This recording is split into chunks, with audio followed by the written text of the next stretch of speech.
this really going to be your last Star Wars story? I sure hope so. Good morning, everybody, and welcome back to Walking the Blunt Blade. That says a lot for a man that waited very patiently to reprise his role. And a role of one of the most beloved characters ever made. I think I'm going to spend some time just showing some clips this morning.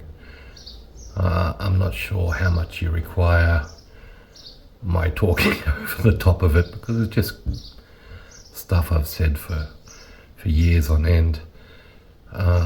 Disney and Star Wars has definitely gone downhill since the release of Episode 8.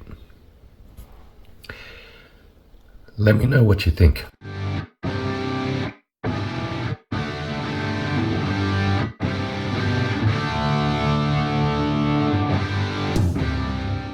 Well, I always said I wasn't going to do any more, and that's true, because I'm not going to do any more.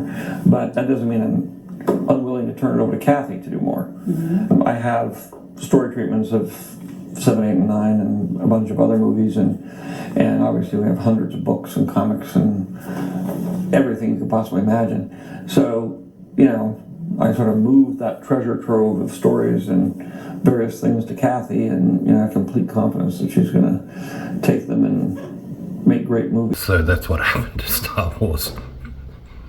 Kathleen Kennedy happened to Star Wars. The fact that the company was bought by the Walt Disney Company has been amazing, because they very much support the fact that we are trying to grow in the workforce, a number of women in executive positions and in all positions inside the company, and with the movies that we're making and with the protagonists that we're putting in the stories. So I get a huge amount of support with that. But we have 50% of our executive team are women. Mm-hmm. And 6 out of 8 of the people in my story group are women. And I'm sure there's a lot of people that would be surprised that we're making Star Wars movies and the majority of the people involved in the development of those stories are women. Really? I don't care. That doesn't excuse you from making the world's worst movies. The Star Wars franchise was bungled, how they could not.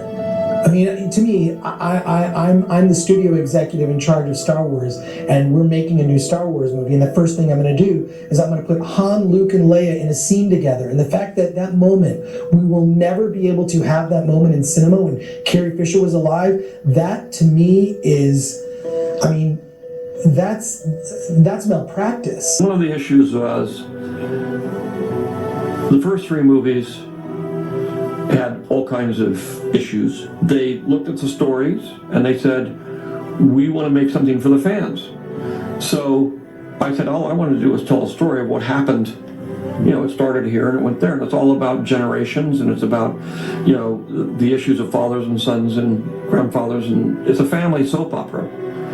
I mean, ultimately, we call it space opera, but people don't realize it's actually a soap opera. And it's all about family problems and it's not about spaceships. So they decided they didn't want to use those stories. They decided they were going to go do their own thing, and so I decided, fine. But basically, I'm not going to try to. They weren't that keen to have me involved anyway. But at the same time, I said, I'm not going to. If I get in there, I'm just going to cause trouble. And so, all good things can be destroyed, regardless of the foundations that have been poured and the groundwork that's been put in.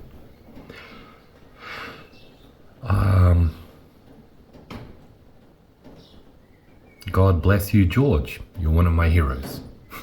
Cheers, everybody.